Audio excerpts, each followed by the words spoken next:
कई कई दिन और कई कई रातें महीने की ऐसी होती थीं जब पंडित छन्नूलाल मिश्र सिर्फ पानी पीकर गुजारा किया करते थे। सुबह के नाश्ते में पानी, दोपहर के भोजन में पानी, शाम के नाश्ते में फिर पानी और रात के भोजन में फिर पानी। नमस्कार, मैं अरविंद मिश्र हर्ष बनारसी किस्से की तीसरी कड़ी में आज पुनः आपके पास हाजिर हूँ। क्या आप जानते हैं, शास्त्रीय संगीत की विधा में एक ऐसा कलाकार है जिसने अपना बचपन बहुत ही विपन्नता में व्यतीत किया था। चटनी, इमली की चटनी और रोटी खाकर उसने गुजारा किया था, और जब जीवन का अवसान हुआ तो उस अवसान काल में वह विपन्न शिष्य एक संपन्न गुरु के रूप में पूरी दुनिया में विख्यात हो चुका था। वो कौन है? निसंदेह जन्म उनका हुआ आजमगढ़ के हरिहरपुर में, और यह नश्वर शरीर उन्होंने त्यागा विंध्याचल धाम में। मगर इन सब के बावजूद वो कहलाते रहे बनारसी। मैं बात कर रहा हूँ पद्म विभूषण पंडित छन्नूलाल मिश्र की। छन्नूलाल मिश्र जी ने अपने जीवन में जितनी कठिनाइयाँ झेली हैं, जितना संघर्ष किया है, शायद बहुत कम कलाकारों के नसीब में वो संघर्ष आता है। और उस संघर्ष के बाद सफलता के जो मकाम उन्होंने हासिल किए, वो मकाम भी बहुत कम लोगों को मिलते हैं। तो आइए थोड़ी अतीत से शुरुआत करते हैं, कुछ पीछे चलते हैं। 15 अगस्त सन 1936 यही वो तारीख है जब आजमगढ़ के हरिहरपुर गांव में मोहन लाल का जन्म हुआ। आप कुछ सोच रहे होंगे, मोहन लाल अचानक कहाँ से आ गए? तो ये मोहन लाल वही पंडित छन्नूलाल जी का बचपन का नाम है। उनके माता पिता ने उनका नाम प्रेम से मोहन लाल रखा था, मगर उनकी दादी को ये नाम पसंद नहीं था, क्योंकि ये वो दौर था जब बच्चों के अच्छे नाम रखने पर उन्हें नज़र लगने की आशंका बनी रहती थी। लोग इसमें बहुत विश्वास रखते थे, इसलिए अपने बच्चों के नाम ऐसे रखते थे, घुरऊ, कतवारू, छन्नू, पन्नू, लल्लू, ताकि लोग उनकी तरफ उस तरह से आकृष्ट न हो, उन बच्चों पे गलत दृष्टि न पड़े। यही वजह थी कि उनकी दादी उन्हें छन्नू बोलती थी। और छन्नू का मतलब ये है, जो ग्रामीण परिवेश के लोग आज भी मानते हैं, कि ऐसा व्यक्ति जिस पे 6 प्रकार के जो विकार हमारे शास्त्रों में बताए गए हैं, उनमें से किसी भी विकार का उस पर कोई प्रभाव न पड़े, इसलिए उन्हें छन्नू कहा गया। और यही नाम पूरी दुनिया में उनका जाना गया, पहचाना गया। छन्नूलाल जी जब 8 वर्ष के थे तब उनका यज्ञोपवीत हुआ, और हरिहरपुर गांव विशुद्ध ब्राह्मणों का गांव है। आज की तारीख में भी उस गांव में सुबह जब होती है तो मुर्गा बाग नहीं देता है। जी हाँ, हर घर से तबला, सरंगी, सितार, सरोद, न जाने किन किन तरह के वाद्य यंत्रों की आवाज़ें आती हैं, और इन्हीं संगीतमय ध्वनियों से सुबह की शुरुआत होती है उस गांव में आज भी। उस गांव में 8 वर्ष का एक बालक, ब्राह्मण परिवार का बालक, उसको उनके पिता लेकर गए मुजफ्फरपुर उस्ताद अब्दुल गनी खां साहब के यहाँ। उस समय बहुत तगड़ा विरोध हुआ था। हरिहरपुर गांव के लोगों ने इस बात का विरोध किया था कि एक जनेऊधारी ब्राह्मण मुस्लिम के घर जाके कैसे रहेगा, कैसे खाएगा, कैसे पिएगा, कैसे सीखेगा। लेकिन उनके पिता ने किसी की नहीं सुनी। सारी आपत्तियों को उन्होंने दरकिनार कर दिया, और 8 वर्ष की उम्र में छन्नूलाल जी को उनके गुरु के यहाँ छोड़ आए। अब यहाँ भी देखिए कितनी गजब की बात होती है। वो 8 वर्ष से लेकर 17 वर्ष की उम्र तक अपने गुरु के घर में रहे, और उस दौरान पहले 5 साल उन्हें संगीत की कोई शिक्षा नहीं दी गई। अब आप सोच रहे होंगे कि 5 साल उन्होंने किया क्या? 5 साल छन्नूलाल मिश्र के धैर्य की परीक्षा हुई। जी हाँ, उनसे बागीचे के पत्ते बिनवाए गए। गुरु जब सुबह और शाम को नहाते थे तो उनके नहाने के लिए कुएं से 20-20 बाल्टी पानी खींचते थे। एक बार हमारे साथ साक्षात्कार में पंडित जी ने बताया था कि कई बार तो उनकी ये इच्छा होती थी कि वो यहाँ से भाग जाएं, मगर 2 वजह थी जिसकी वजह से वो रुक जाते थे। एक तो पहली वजह कि उन्हें अपने गुरु के घर से, अपने उस्ताद के घर से मोटर खाने तक यानी बस स्टैंड तक का रास्ता ही नहीं पता था, वो जाते कैसे। और दूसरी बात, जब उनके जहन में ये बात आती थी कि वो भाग गए, मोटर भी पकड़ ली, हरिहरपुर भी पहुंच गए, मगर उसके बाद याद आती थी पिता की छड़ी। छन्नूलाल जी को अपने पिता की छड़ी से बहुत डर लगता था। पता नहीं कितनी बार छोटी छोटी गलतियों पर भी बड़ी बड़ी पिटाइयाँ हुई थी और वो इससे बहुत डरते थे। इसलिए उन्होंने अपने उस्ताद के घर से भागने का ख्याल ही छोड़ दिया। जब 5 साल बीत गए, पहले 5 साल बीत गए, उसके बाद उनके गुरु ने जब देखा कि इस बालक में धैर्य है, तो उसके बाद उन्होंने बालक छन्नूलाल को संगीत की शिक्षा देनी आरंभ की। उन्होंने किराना घराने की गायकी के तमाम गुण, तमाम चीज़ें इतनी करीबी से, इतनी तबीयत से, इतनी संजीदगी से आत्मसात की कि वे आजीवन उनके जीवन का हिस्सा बनी। पंडित छन्नूलाल जी से संबंधित कुछ चीज़ें मैंने बाकायदा दर्ज की हैं अपने पास और उसके आधार पर मैं आपको बताता हूँ कि पंडित छन्नूलाल जी देश के चंद ऐसे कलाकारों में से हैं जिन्हें पद्मश्री से पहले पद्म भूषण दिया गया और पद्म भूषण देने के 10 साल के बाद उन्हें पद्म विभूषण की उपाधि भी मिली।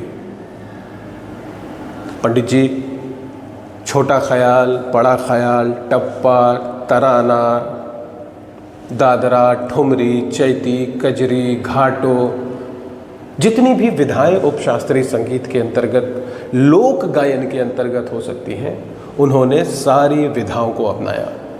हर विधा में उन्होंने गायन किया और उनके गायन का जो सिलसिला रहा वो बहुत लंबे समय तक चला। उस्ताद के यहाँ से 17 साल की उम्र में जब उनको छुट्टी दी गई, ये कहा गया कि अब तुम खुद रियाज करके सीख सकते हो, कर सकते हो। वहाँ से चलने के बाद पंडित जी बनारस आए तो अपने उस्ताद अब्दुल गनी खान साहब के यहाँ से जब पंडित जी चले तो उनके पास सिर्फ और सिर्फ एक ही संपत्ति थी, एक ही थाती थी और वो थाती थी गुरु के द्वारा दिया गया ज्ञान। काशी आने के बाद अगले 10 वर्षों तक, यानी 17 वर्ष की उम्र से 27 वर्ष की उम्र तक वो सिर्फ और सिर्फ रियाज करते रहे। इस दौरान हरिहरपुर से उनके पिता महीने के खर्चे के लिए 15 रुपए का मनी आर्डर भेजा करते थे। 15 रुपए के उस मनी आर्डर में 15 दिन के खाने की व्यवस्था होती थी और बाकी महीने के जो 15 दिन थे, उन 15 दिनों में पंडित जी कैसे गुजारा करते थे, आपको जानकर हैरानी होगी कि कई कई दिन और कई कई रातें महीने की ऐसी होती थी जब पंडित छन्नूलाल मिश्र सिर्फ पानी पीकर गुजारा किया करते थे। सुबह के नाश्ते में पानी, दोपहर के भोजन में पानी, शाम के नाश्ते में फिर पानी और रात के भोजन में फिर पानी। ये पानी ही उनकी रवानी की बहुत बड़ी वजह बना।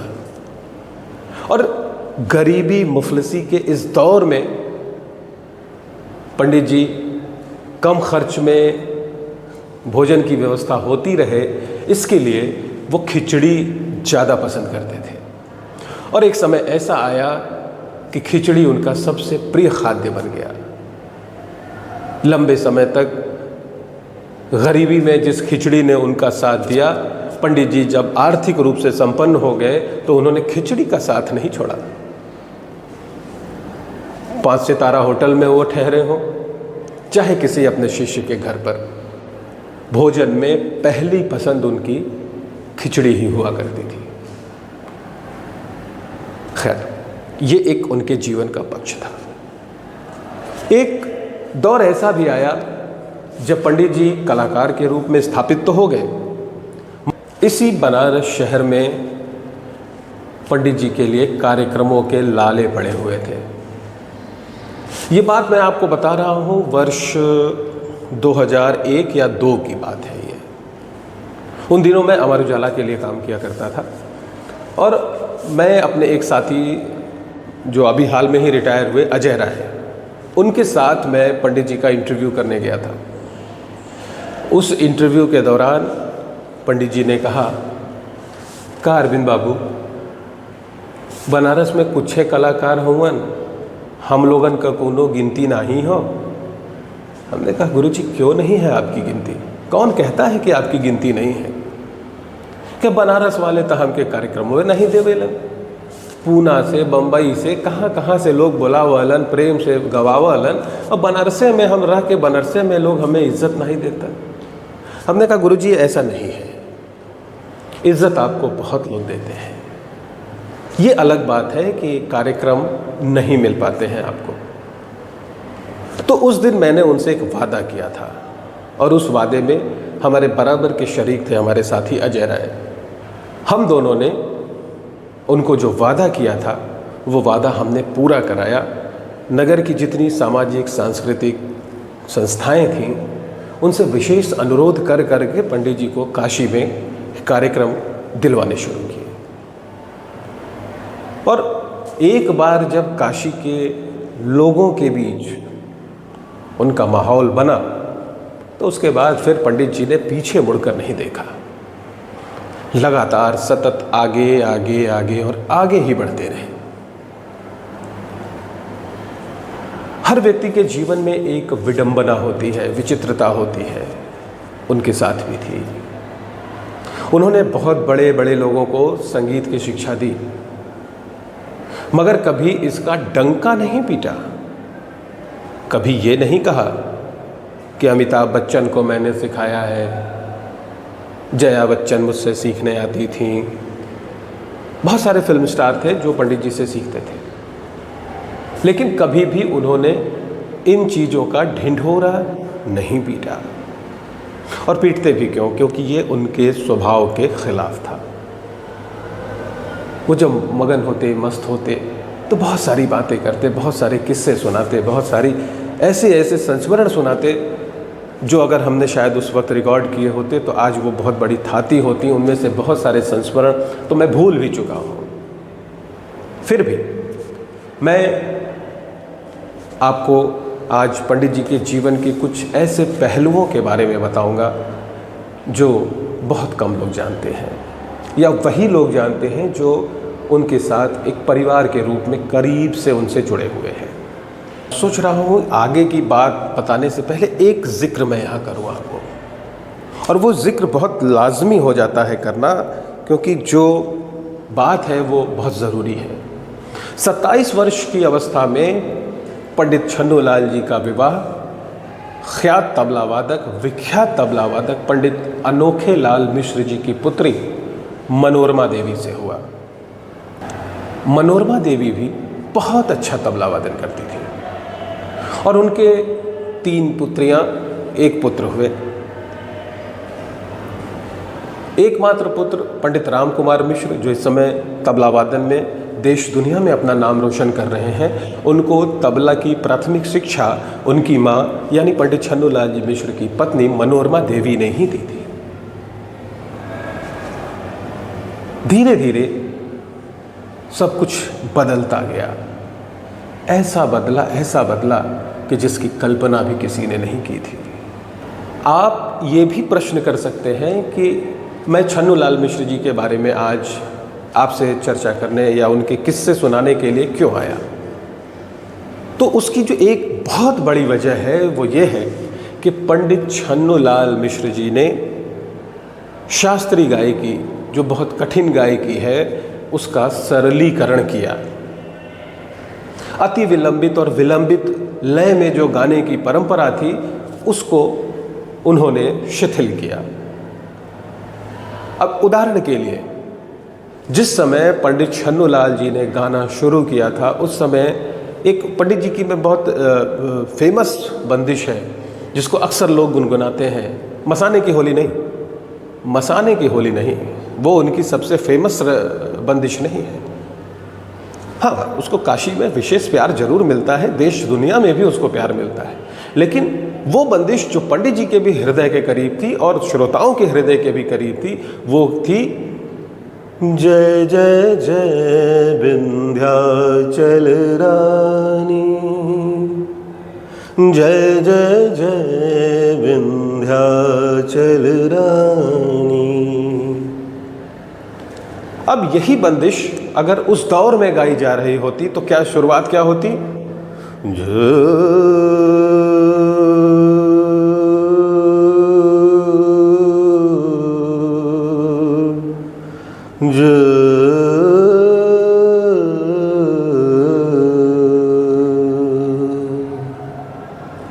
जितनी देर में पंडित जी जय जय जय विंध्याचल रानी ये पूरी पंक्ति गा देते थे, उतनी देर में, उससे भी ज्यादा समय में सिर्फ ज का ही उच्चारण हुआ करता था उस समय। तो पंडित जी को ये लगा कि आज के समय में लोगों के पास सब कुछ है, समय ही नहीं है, और अगर ये स्थिति बनी रही तो शास्त्रीय गायन की तरफ से लोगों का रुझान खत्म हो जाएगा। हालांकि ऐसा होना नहीं है, अगर होना होता तो बहुत पहले हो गया होता। हमारा शास्त्रीय संगीत पीढ़ी दर पीढ़ी हजारों साल से सतत चली आ रही है, हमारे संगीत की विधा। हाँ, इसकी लोकप्रियता का ग्राफ कभी ऊपर उठता, कभी नीचे गिरता, मगर पंडित जी ने जो प्रयास किए, जो सरलीकरण किया, उसका नतीजा ये हुआ कि युवा पीढ़ी भी पंडित जी की ओर आकर्षित हुई। पंडित जी की ओर आकर्षित होने से मेरा मतलब है कि वो शास्त्रीय संगीत की ओर आकर्षित हुई। पंडित छन्नूलाल मिश्र जी को काशी से जितना प्यार है उतना कहीं किसी से नहीं था। ऐसा नहीं था कि सिर्फ उस्ताद बिस्मिल्लाह खान साहब को ही अमेरिका में बसने का प्रस्ताव दिया गया था। ऐसे प्रस्ताव पंडित छन्नूलाल मिश्र जी के पास भी आए थे, और हाँ, जिस आधार पर उस्ताद बिस्मिल्लाह खान साहब ने उन विदेशी प्रस्तावों को ठुकराया था, वही आधार पंडित छन्नूलाल जी के भी लिए बना। उन्होंने भी गंगा, काशी, बाबा विश्वनाथ और इन सब से अलग बनारस की एक अल्हड़ मस्ती, एक अलग ही माहौल, एक अलग ही जीवन शैली, ये उन्हें वहाँ नहीं मिलती, और इसी को आधार बनाकर पंडित छन्नूलाल मिश्र जी ने विदेश जाने से मना कर दिया, बसने से मना कर दिया। चाहते तो थे कई बार, और पंडित छन्नूलाल मिश्र जी काशी के एक ऐसे शास्त्रीय गायक हैं जिन्होंने अमेरिका का शायद ही कोई ऐसा शहर हो जिसमें उनके गायन की प्रस्तुतियां नहीं हुई। ये उपलब्धि बहुत, बल्कि मैं ये कहूँगा कि काशी के किसी अन्य कलाकार को नहीं मिली है अब तक। उनसे भी ज़्यादा नाम कमाने वाले कलाकार हैं, उनसे भी ज़्यादा बड़ी फीस लेकर कार्यक्रम देने वाले कलाकार हैं, उनसे भी ज़्यादा बार विदेश यात्रा करने वाले कलाकार हैं, मगर अमेरिका के हर छोटे बड़े शहर में उनकी प्रस्तुतियां हुई हो, ये संयोग सिर्फ और सिर्फ पंडित छन्नूलाल जी के साथ था। दुनिया भर में घूमने के बाद भी पंडित छन्नूलाल मिश्र को छोटी गेबी, बनारस के छोटी गेबी स्थित अपने मकान के वो छोटे से कमरे में सबसे अधिक सुकून मिलता था। वो छोटा सा कमरा अपने आप में एक म्यूजियम था। पंडित जी ने अपने उस्तादों के साथ के चित्र, अपने समवयस्क कलाकारों के साथ के चित्र, साथ ही ऐसे लोग जिनकी पंडित जी इज्जत किया करते थे, पंडित जी उन्हें गुरुतुल्य पूजते थे, ईश्वर तुल्य उनका सम्मान करते थे, ऐसे लोगों के चित्रों से वो कमरा भरा पड़ा था। कमरे की कोई भी दीवार ऐसी नहीं थी जिस पे कोई चित्र न हो। पूरा दीवार तो असली, जैसे अब ये दीवार, ये ताखा आपको साफ साफ दिख रहा है, लेकिन पंडित जी के कमरे की दीवार का रंग क्या है ये बहुत कम लोग जान पाते थे, क्योंकि उसमें स्पेस ही नहीं था। एक से दूसरा, दूसरे से तीसरा, तीसरे से चौथा, चौथे से पांचवा फ्रेम आपस में इस तरह से चिपका हुआ रहता था दीवार पर कि दीवार का असली रंग किसी को पता ही नहीं चलता था। उस कमरे में एक छोटी सी चौकी थी। अब आप सोच रहे होंगे कि पंडित जी उस चौकी पे सोते होंगे। जी नहीं, पंडित जी उस चौकी पे नहीं सोते थे। उस चौकी पर पंडित जी के गुरु उस्ताद अब्दुल गनी खां साहब का चित्र था। उनके दूसरे गुरु पद्म भूषण डॉक्टर ठाकुर जयदेव सिंह का चित्र था। नित्य वो उस चौकी पर अपने दोनों गुरुओं को सुलाते थे, जगाते थे, खिलाते थे, पिलाते थे। ये सेवा उनकी लगभग वैसी ही सेवा थी जैसे किसी वैष्णव परिवार में ठाकुर जी की सेवा होती है। भगवान को एक 3.5 वर्ष का बच्चा मानकर उस बच्चे की ज़रूरत के हिसाब से सारी सेवाएं उसकी की जाती हैं। यही वैष्णव परिवार में ठाकुर जी की सेवा का तरीका है। कुछ ऐसे ही अपने गुरुजनों की सेवा करते थे पंडित छन्नूलाल मिश्र। और वो कमरा उन्हें बहुत प्यारा था। मगर कहते हैं ना, समय का चक्र कब कहाँ कैसे घूम कर किसको कहाँ ले जाएगा कोई नहीं जानता। अब से कुछ वर्ष पूर्व पंडित छन्नूलाल जी के परिवार में उनके बच्चों के बीच कुछ मतभेद हुए, कुछ मनभेद हुए, लेकिन मैं इन मतभेद और मनभेद के चक्कर में नहीं पड़ना चाहता। किसका क्या है, कौन सही है, कौन गलत है, अखबारों में रोज़ इस तरह की कुछ खबरें आ रही हैं, लेकिन मेरा मंतव्य उधर जाने का है ही नहीं। मैं आपको सिर्फ ये बताना चाहता हूँ कि वो छोटी गैबी का मकान जिससे पंडित जी को बहुत लगाव था, जब वो बन रहा था तो उसको बनवाने के लिए पंडित जी ने खुद मजदूरी की थी। ईंटें ढोए थे, गारे ढोए थे उस मकान को खड़ा करने के लिए। इसलिए वो मकान उनके हृदय के बहुत करीब था। कुछ वर्षों पूर्व वो मकान बेच दिया गया। स्थिति ये हो गई कि पंडित छन्नूलाल मिश्र को उनकी सबसे छोटी पुत्री नम्रता अपने साथ मिर्ज़ापुर ले गई, क्योंकि वो मिर्ज़ापुर के एक डिग्री कॉलेज में संगीत पढ़ाती हैं। वहाँ वो प्रोफेसर हैं या लेक्चरर हैं। तो पंडित जी काशी से जाना नहीं चाहते थे, लेकिन परिस्थितियां ऐसी थीं कि उन्हें जाना पड़ा। और जाने की एक वजह और बनी। कोरोना काल में जब दूसरी लहर आई, उस दूसरी लहर ने पंडित जी से दो कुर्बानियाँ ली। पहले तो उनकी धर्मपत्नी मनोरमा देवी का निधन हुआ कोरोना के कारण, और 3 से 4 दिन के अंतराल पर ही उनकी बड़ी बेटी संगीता भी कोरोना का शिकार बन गई। परिवार में 2 मृत्युओं ने पंडित जी को तोड़ कर रख दिया।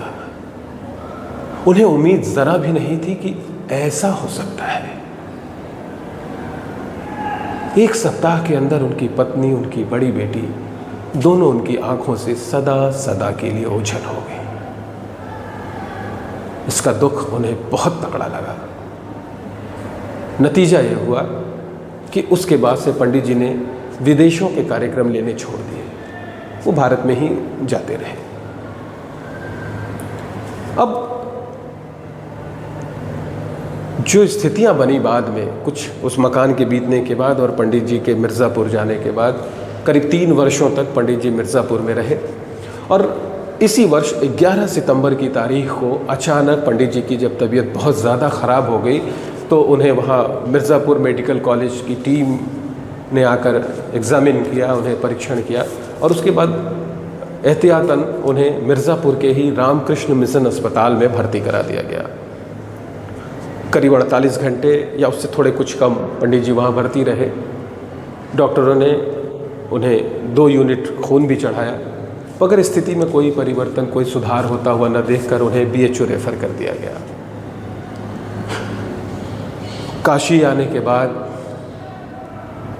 करीब 13 दिनों तक उनका यहाँ उपचार चला और एक ऐसी स्थिति बन गई कि डॉक्टरों को लगा कि अब जो कुछ भी करेगा मालिक करेगा, अब उनके हाथ में कुछ भी नहीं है। इस बात का आश्वासन पूरी तरह होने के बाद डॉक्टरों ने उन्हें BHU से छुट्टी दे दी। BHU से छुट्टी के बाद काशीवासियों को ये उम्मीद थी कि पंडित जी अपने महमूरगंज वाले आवास पर ही रहेंगे, रुकेंगे, लेकिन ऐसा हुआ नहीं। पंडित जी को उनकी पुत्री लेकर पुनः मिर्ज़ापुर चले गए और विजयादशमी के दिन यानी 2 अक्टूबर 2025 भोर में करीब 5:15 बजे का वक्त रहा होगा, मेरे फ़ोन की घंटी गनगनाई। मैंने अचानक उठ के देखा, मैं इतने भोर में इतनी सुबह किसका फ़ोन हो सकता है। मैंने देखा राम कुमार मिश्र जो पंडित जी के पुत्र हैं उनका फ़ोन था। मैंने फ़ोन रिसीव किया, मुझे आशंका तो हो गई कि कुछ गड़बड़ हो गया है। मैंने फ़ोन रिसीव किया तो राम कुमार जी ने बताया कि बाबूजी नहीं रहलन, हमें प्लेन का टिकट नहीं मिलत हो, हम कार से ही दिल्ली से चलत ही बनारस बदे संझा तक पहुंच जाओ। उन्होंने फ़ोन रखा, उनका फ़ोन रखना और उसके बाद मैं ये सोचने लगा कि आखिर अब मैं किस तरह से पंडित जी के लिए क्या कर सकता हूँ। एक पत्रकार होने के नाते, एक लेखक होने के नाते और सबसे बड़ी बात उनका प्रशंसक होने के नाते मैं उनके लिए क्या कर सकता हूँ। उस दिन बनारस सहित कई संस्करण हमारे अखबार के बंद थे, लेकिन दिल्ली और लखनऊ और पश्चिमी उत्तर प्रदेश के संस्करण खुले थे। हमारे एडिटर सर पंडित रजनीश त्रिपाठी जी और हमारे डिज़ाइनर ज्ञान कुमार, हम तीनों लोग विजयादशमी के दिन दफ्तर पहुँचे, हिंदुस्तान कार्यालय में बनारस के। बाकी के बाहर के एडिशंस के लिए हमने 1 पेज की सामग्री तैयार की और दे दी। देने के बाद करीब शाम 6 बजे मैं पुनः दफ्तर से निकला और मैं पहुंचा छोटी गैबी, जहां पंडित जी का शव रखा हुआ था। सबसे कष्टप्रद बात यह थी कि जिस मकान से पंडित जी का लगाव था और उनकी आखिरी इच्छा थी कि उनकी शव यात्रा उसी मकान से निकाली जाए, पंडित जी को उस मकान के छोटे से आंगन में 1 घंटे के लिए रखा गया। 4 गलियां 4 तरफ से मिलती हैं उस जगह। एक तरफ दुर्गा पूजा का पंडाल सजा हुआ था, दूसरी तरफ पंडित जी का पुराना घर था और बीच में शव रखा गया था। यह दृश्य देखकर मैं मन ही मन बहुत दुखी हो रहा था। क्या यही नियति है? पंडित जी उस घर के आंगन से विदा होना चाहते थे, लेकिन विदाई कहाँ से दी जा रही है? उस घर के सामने एक चौराहे से। शव यात्रा उठाने के पहले जब तिख्ती पर शव रखा गया, रखने के बाद उस गली में उनका शव पड़ा था। क्या पंडित जी ने इसी दिन के लिए इतना संघर्ष किया था? क्या पंडित जी की यही नियति थी? और सबसे जो दुखद पहलू था, जो दूसरी बात थी, वो ये थी कि काशी के संगीत समाज से जुड़े कोई भी बड़े लोग वहाँ दिखे नहीं, सिवाय पद्मश्री डॉक्टर राजेश्वर आचार्य और अमित मिश्रा को। यही दो लोग थे। उसके अलावा या तो राजनीतिक लोग थे वहाँ या प्रशासनिक लोग थे। अब चूंकि पंडित छन्नूलाल जी सन 2014 के लोकसभा चुनाव में प्रधानमंत्री नरेंद्र मोदी के काशी से प्रस्तावक रहे थे, इसलिए प्रशासनिक अमला बहुत जोर शोर से लगा हुआ था। उन्हें गार्ड ऑफ ऑनर देने के लिए एक टुकड़ी वहाँ पहुँच गई थी। बाद में पता चला कि नहीं, गार्ड ऑफ ऑनर घाट पर दिया जाएगा, तो वो टुकड़ी वहाँ से विदा हुई और मणिकर्णिका घाट पहुँच गई। जिस पंडित छन्नूलाल मिश्र को काशी के संगीत समाज ने अपने से दूर रखा और उनसे दूरी बनाए रखी, उस पंडित छन्नूलाल मिश्र को प्रकृति ने अपना लिया। देखिए, एक बात मैं यह कहना चाहूँगा कि संगीत प्रकृति का ही हिस्सा है और जो लोग गाना बजाना करते हैं किसी न किसी रूप में वो प्रकृति से जो प्राप्त किया है उन्होंने, वो प्रकृति को लौटा रहे हैं। ऐसे लोगों को प्रकृति अपना प्रिय संतान मानती है और इसका सबूत भी प्रकृति ने पेश कर दिया। कैसे? वर्षा के रूप में। मैंने ये अनुभव किया कि जब सुर साधक की चिता सजी, सुबक सुबक रोया आकाश, आकाश रो रहा था। इसकी अनुभूति कैसे हुई मुझे कि जिस क्षण पंडित जी का शव सबसे पहले मिर्ज़ापुर से लाने के बाद दोपहर में करीब 1 से 1:30 बजे के बीच जब उनके पुराने घर में रखा गया और उस घर में प्रवेश करते समय उनके जो बहुत करीबी शिष्य थे जिस तरीके से भाव विवल होकर रोने लगे थे, उसी तरह से आकाश भी रो पड़ा था। तकरीबन 1 घंटे के बाद उनका शव पुनः बाहर लाकर रखा गया एक केस पर। वहाँ लोगों ने दर्शन किए, उन पर पुष्पांजलि अर्पित की। तब तक कोई वर्षा नहीं हो रही थी। शाम के 7 बजे के आसपास जब पंडित छन्नूलाल मिश्र के पुत्र पंडित राम कुमार मिश्र और उनके पुत्र राहुल मिश्र पहुँचे हैं वहाँ और पिता की अवस्था, पिता का शव देखकर जब वो द्रवित हुए हैं, उस समय पुनः आकाश द्रवित हुआ। शव यात्रा आरंभ हुई। अच्छा, पंडित जी की शव यात्रा भी एक निराली शव यात्रा थी। इस शव यात्रा में पैदल चलने वाला कोई नहीं था। पंडित जी का शव एक वाहन पर रखा हुआ था और उस वाहन के 4 पहिया वाहन पर रखा हुआ था और उस वाहन के पीछे 2 पहिया वाहन पर चलने वाले शव यात्री छोटी गैबी से चलकर रथ यात्रा, सिगरा, मलदैया होते हुए, लहुराबीन होते हुए, मैदागिन होते हुए मणिकर्णिका घाट पहुँचे। छोटी गैबी से शव को उठाए जाने से लेकर मणिकर्णिका घाट पहुँचने, पुलिस की एक टुकड़ी द्वारा गार्ड ऑफ ऑनर देने, चिता में मुखाग्नि देने से लेकर चिता के ठंडे होने तक वर्षा अनवरत होती रही। यह प्रकृति की अश्रुपूर्ण विदाई थी अपने प्रिय को, अपने चितेरे को, अपने प्रिय संतान को। और भी बहुत सारी बातें हैं जिनकी चर्चा मैं करना चाहता हूँ, जिनके बारे में मैं आपको बताना चाहता हूँ, मगर समय एक ऐसा बंधन है कि मैं चाहकर भी आज की इस कड़ी में आपको बहुत ज़्यादा उसके बारे में नहीं बता पा रहा हूँ। हाँ, एक बात के लिए मैं आप सबका आभार व्यक्त करना चाहता हूँ, बहुत बहुत धन्यवाद देना चाहता हूँ आपको कि पिछली कड़ी जो मैंने भगवान राम के धनुष, चमत्कारी धनुष पर केंद्रित करके बनाई थी, उस एपिसोड के लिए मुझे आप सबका बहुत प्यार मिला है। तय बात है कि बहुत ज़्यादा व्यूज़ नहीं हैं, बहुत ज़्यादा लाइक्स नहीं हैं, मगर जो व्यूज़ हैं वो सॉलिड हैं। मुझे व्यक्तिगत रूप से जानने वाले दर्जनों लोगों ने फ़ोन करके व्हाट्सएप पर मुझे उसके लिए धन्यवाद दिया है, लेकिन मैं उन्हें धन्यवाद कर रहा हूँ कि आमतौर पर जो एक ट्रेंड बना हुआ है आजकल कि लोग 3 मिनट, 4 मिनट, 5 मिनट से ज़्यादा का वीडियो नहीं देखते, उनके लिए ये 36 मिनट का जो एपिसोड था, जिसने देखना शुरू किया तो 36 मिनट के बाद ही बंद हुआ। कुछ लोग ऐसी व्यस्तता में थे तो उन्होंने 2 पार्ट, 3 पार्ट में देखा, लेकिन देखा।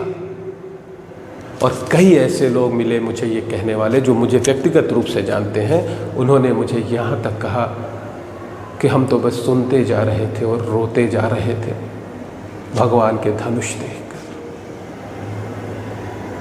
ये प्यार है आपका, और मुझ जैसे अकिंचन को आपने इतना प्यार दिया, इसके लिए धन्यवाद, बहुत बहुत धन्यवाद आपका।